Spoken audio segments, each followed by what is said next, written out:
Nobody wanted to see a sad and grim version of a character that was iconic for his charm and his wit, but that's not even the worst part of Indiana Jones 5. Waller-Bridges' character is a terrible person and, spoilers, never changes. This character never makes it out of the first half of what could have been a decent arc. Had the movie not devolved into an anticlimactic mess that jumps the shark and runs away from it at the exact same time. The more I think about this movie, the less I like it, and I do still like it, but it is disappointing when I think about what it could have been.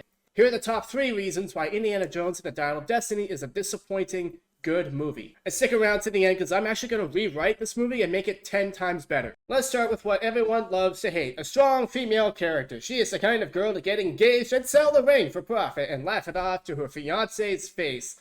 Yeah, terrible person. And there's nothing wrong with this if she grows as a character and changes and becomes better, you know, like an actual good arc. But that doesn't happen in this movie. They try to imply it, but it doesn't come across that way because of the second problem with this movie, which is, spoilers, the third act is an absolute mess. They go to a cave, they find the second half of the dial, which is pretty easy, then the Nazis take it, capture Indy, take him on a plane, and then the kid chases them in on another plane, so 2 planes fly through this fissure in time, and all the characters go back 2,000 years in time, which is a pretty cool idea if it wasn't shoehorned in at the end of a movie for 10 minutes. Indy and the girl jump off the plane and the Nazis crash and die in an anticlimactic way. Like, I would like to see Indy, you know, take out the bad guy, but no, he just crashes and dies and it's like, whatever.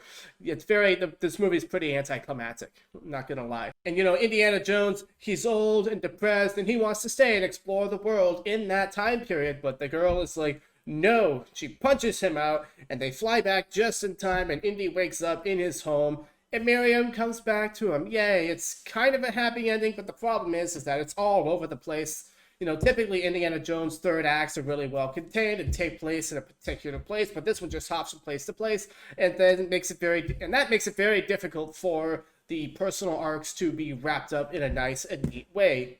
So they're not. The ending goes bonkers, but it doesn't take time to explore. They go back in time for about 10 minutes, Nazis crash into the ground, so there's no fight or trickery or back and forth, which is what Indiana Jones movies are known for, and at the end, Indiana Jones is so sad and depressed that he doesn't even want to go home. And that's the third issue with this movie. Indy isn't having fun in this movie. He's grumpy and going along begrudgingly, which is what makes you miss the charm of the old movies. Now, some people say that Phoebe Waller-Bridges' character took away from Indiana Jones' agency. I didn't think so. He solves a lot of problems, and the movie does make it absolutely clear that she needs him in order to find the dial before the Nazis do. So Indy is needed, and he does solve a lot of problems on his own. So does Phoebe Waller-Bridges' character, whose name I can't remember for the life of me.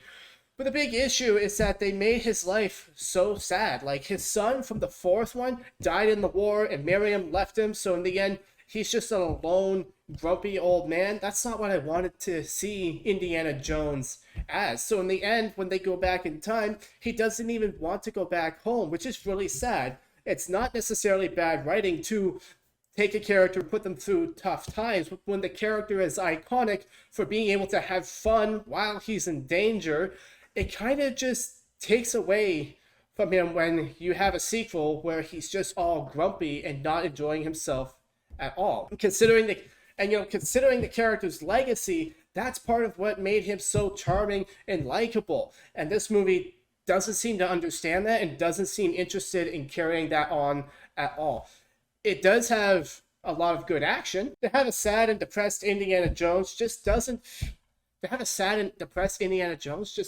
feel that great. You know, they do, and to be fair, they do give him a nice ending with him reuniting with Miriam, but my thing is that why set it up like that to begin with? Because essentially, that's the same ending as the fourth one, only his son is dead. So the conclusion is basically exactly the same as Indiana Jones and Crystal Skull, minus his son. And I would have hoped that Indiana Jones would have had a better ending to his life than that. And now, to be fair, I did have a fun time in the movie theater with this movie. I walked out of the theater smiling. This is tactically a good movie. Not perfect, but good, and I think you'll have fun if you turn your brain off and just sit down and enjoy all of the action and adventure. You know, I think the Rotten Tomatoes scores are accurate. If you're going to be critical of this film and think about the plot and everything that Indiana Jones means to you, then yeah, I think it's going to be sitting around a score of 67%. There's a good chance that you won't like it. However, if you just turn your brain off and go in and have fun and to see this movie for what it is,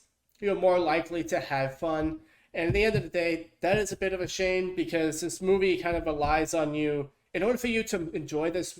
In order for you to enjoy this movie as much as possible, you kind of have to not think about the original trilogy, because doing that will kind of make you like this movie less. And that's a shame. Disney has enough people, talented people working for them, that they should have been able to make a movie that could stand toe to toe, but they didn't. And again, the adventure aspect is really solid with great action scenes, especially in the first half. But in all, I'll never watch it again. It's the fourth best Indiana Jones film. But, you know, if you're like throwing an Indiana Jones party, just watch the first three and skip 4 and 5. You don't need either of them. So, if you're on a budget, save your money and go see Mission Impossible 7 when it comes out in a few weeks. And just catch Indiana Jones 5 on Disney+. And honestly, with the cinematography, it's good. The action sequences are fun. They're well shot and crafted. But it's nothing overly special that you have to see in theaters. For me personally, anyways. Alright, so now I'm going to quickly rewrite this movie to make it 10 times better. And so, Indiana Jones, instead of being a sad, lonely man that's at the end of his career getting retired with no family around to support him, I'm going to change that into him having a fantastic with Miriam. He's got grandkids, he's loved, and he's a legendary man. People look up to him and respect him, and he's enjoying his time just being a grandfather. He's put the adventure behind him, and he's just enjoying the golden years. So that's the first difference. Indiana Jones is having a good life. Now, I don't want to change the plot too much, so his son is not there. He's moved away to another place, but his grandkids are with him. And now, Phoebe Waller-Bridge's character shows up and asks him for his help. He reluctantly agrees, so he's going away from his happy family life to help her just find the other half of this dial briefly. And again, I'm going to keep the plot point where he took it from her father and kept it.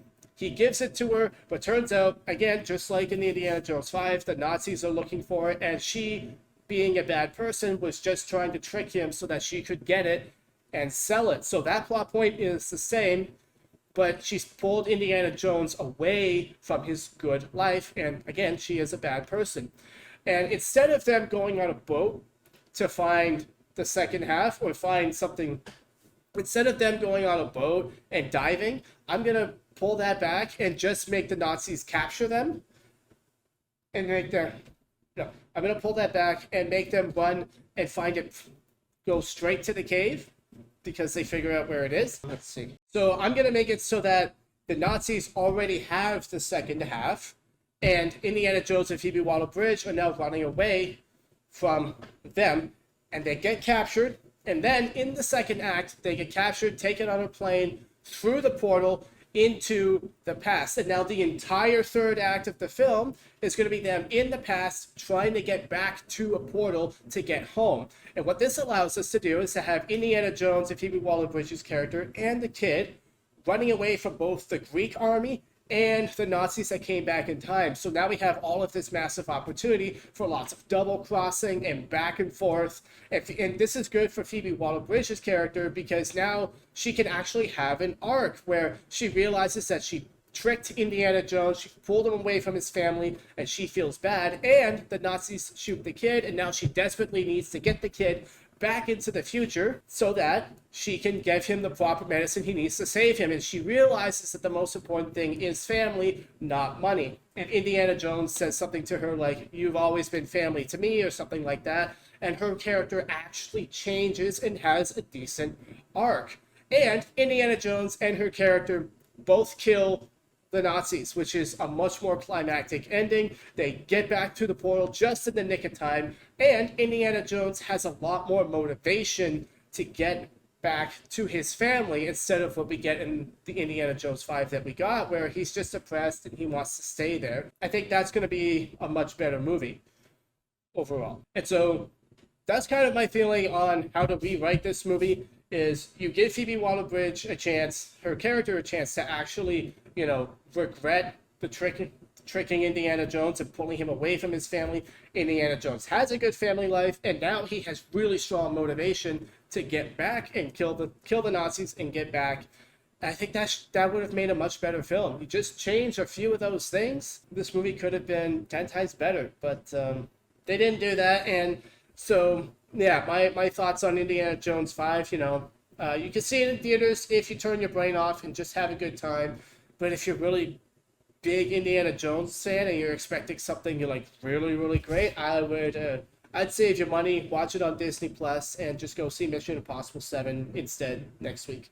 Thanks so much for being here. See you later.